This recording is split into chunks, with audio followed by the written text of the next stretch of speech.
بعض لوگوں نے ایک اور دلیل پیش کی ہے جو بخاری کی ہے۔ عروہ فرماتے ہیں، یہ تابعی ہیں، وَثُوَيْبَةُ مَوْلَاتٌ لِأَبِي لَهَبٍ، ثویبہ ابو لہب کی باندی تھیں، کان ابو لہب اعتقها، ابو لہب نے اس باندی کو آزاد کیا تھا، فأرضعت النبی صلی اللہ علیہ وسلم، تو اس باندی نے اللہ کے نبی صلی اللہ علیہ وسلم کو دودھ پلایا تھا۔ رضاعت جس کو کہتے ہیں، ارضعت بچپن میں دودھ پلانا۔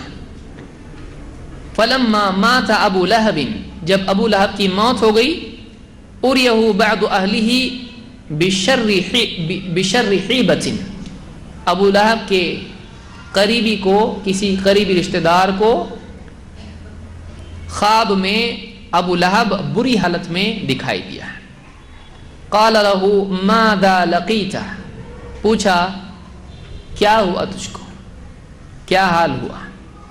قال ابو لہب لم الق بعدکم غیر انی سقیت فی هذه بعتاقتی ثویبہ، ابو لہب نے کہا تم سے جدا ہونے کے بعد، یعنی میری موت کے بعد، مجھ کو تھوڑی بھی راحت نہیں ملی سوائے اس کے کہ مجھ کو ثویبہ کو آزاد کرنے کی وجہ سے پانی پلایا گیا،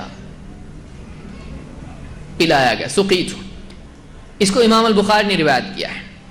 ایک اور روایت جس کو فتح الباری میں ابن حجر نے ذکر کیا ہے، سہیلی کہتے ہیں کہ عباس رضی اللہ عنہ نے فرمایا، لما مات ابو لہب، جب ابو لہب کی موت ہو گئی، رأیتہ فی منامی بعد حول فی شر حال، ایک سال بعد اس کی موت کے میں نے ابو لہب کو برے حال میں دیکھا۔ قال ما لقیت بعدکم راحة، کہ تمہارے بعد مجھ کو راحت نہیں ملی، الا ان العذاب یخفف عنی کل یوم اثنین، الا یہ کہ ہر پیر کے دن مجھ سے عذاب ہلکا کیا جاتا ہے۔ قال وذلك ان النبی صلی اللہ علیہ وسلم ولد یوم الاثنین، اس لیے کہ اللہ کے نبی صلی اللہ علیہ وسلم پیر کے دن پیدا ہوئے، وکانت ثویبہ، اور ثویبہ بشرت ابا لہب بمولدہ، کہ ثویبہ نے ابو لہب کو اللہ کے نبی صلی اللہ علیہ وسلم کی پیدائش کی خوشخبری دی تھی، فاعتقها، تو ابو لہب نے اس باندی کو آزاد کر دیا تھا۔ فتح الباری میں سہیلی کے حوالے سے ابن حجر نے اس روایت کو ذکر کیا ہے۔ اس روایت سے کیسے دلیل لی گئی؟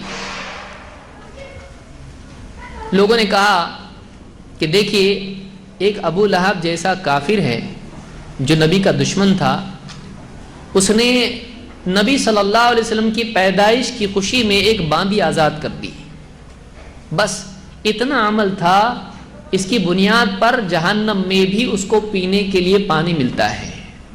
تو آپ بتاؤ کہ اگر ایک مسلمان اللہ کے نبی صلی اللہ علیہ وسلم کی پیدائش کی خوشی منائے تو اس کو کیا کیا ملے گا؟ یہ دلیل ہے۔ جس نے ذکر کیا اس دلیل کو، پہلے وہی کیا بولتے دیکھتے ہیں۔ ابن حجر کہتے ہیں، دیکھیے بخاری کی روایت دو حصے اس کے ہیں، ایک مرفوع روایت ہے، اس کے بعد ایک ٹکڑا ہے۔ آپ بخاری میں دیکھیں گے، حدیث نمبر اس میں آپ کو دیا گیا ہے، حدیث نمبر کتنا ہے؟ 5101، کتاب النکاح میں۔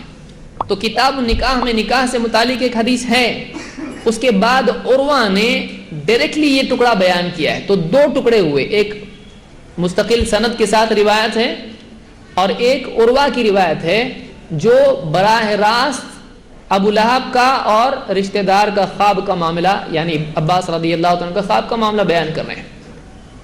تو عروہ تابعی ہیں اور وہ بیان کر رہے ہیں، لیکن انہوں نے یہ نہیں بتایا کہ کس سے روایت کر رہے ہیں۔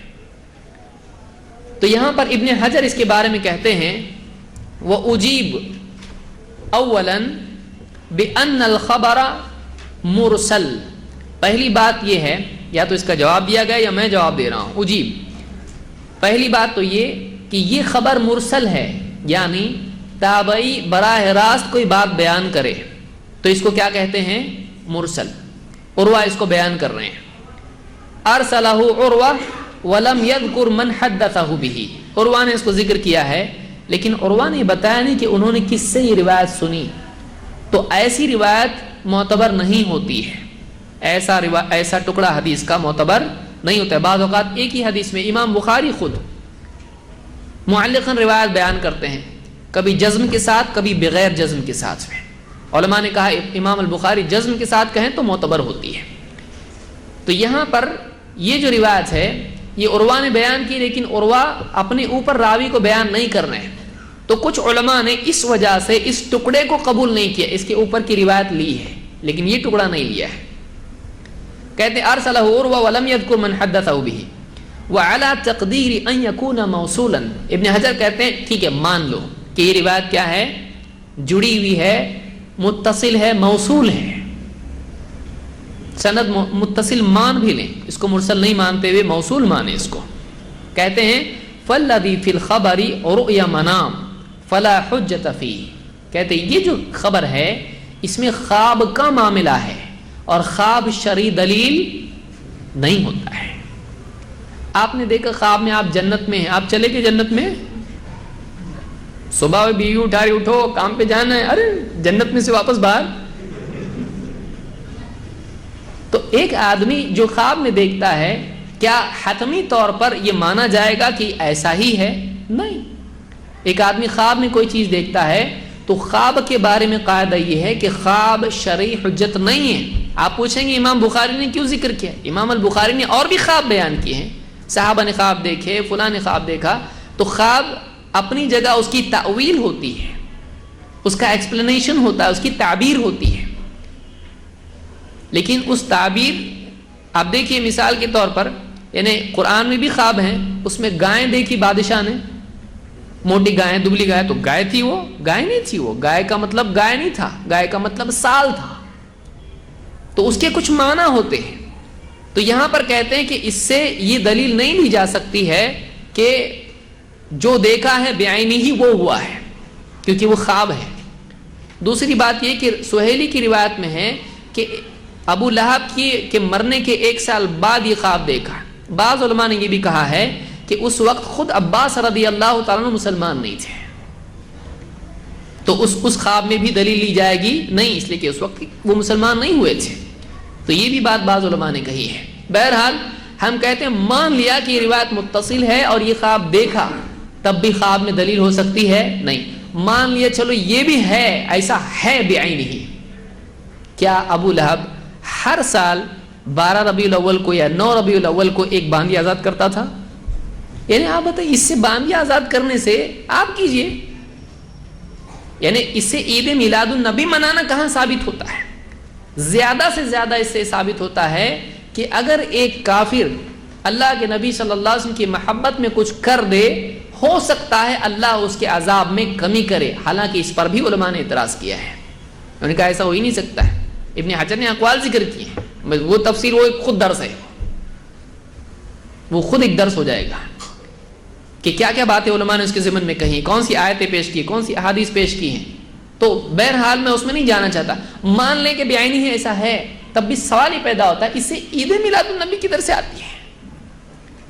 یعنی ابو لہب کا کسی باندی کو آزاد کرنے سے خوشخبری پا کر نبی صلی اللہ علیہ وسلم کی اس کے عذاب میں تخفیف ہونا، اس میں عید میلاد النبی منانے کا کہاں سے ثبوت آ رہا ہے؟ سوال ہی پیدا ہوتا ہے. اس سے ثبوت ملتا ہے نہیں، کیونکہ آپ ایک بار اس نے پیدائش کے وقت آزاد کر دیا، اگلے سال واپس وہ ڈیٹ آئی تو کیا کیا اس نے؟ کچھ بھی نہیں کیا. تو آپ کیوں کر رہے ہیں؟ آپ تب رہتے تو کرنا تھا، جب خوشخبری ملی اسی وقت کر دیا تو وہ ٹھیک ہے، وہ دلیل بن گئی. لیکن ہر سال کا ریپیٹیشن اور وہ بھی جلوس نکالنا، باندھی تو آزاد نہیں کر رہے، تو اس سے کوئی جوڑ ہی نہیں ہے، اس میں کوئی جوڑ نہیں ہے. یہ ایسا ہی ہے جیسے آدمی کہے اذان سن کے کہے افطار کرنا شروع کرتے ہیں.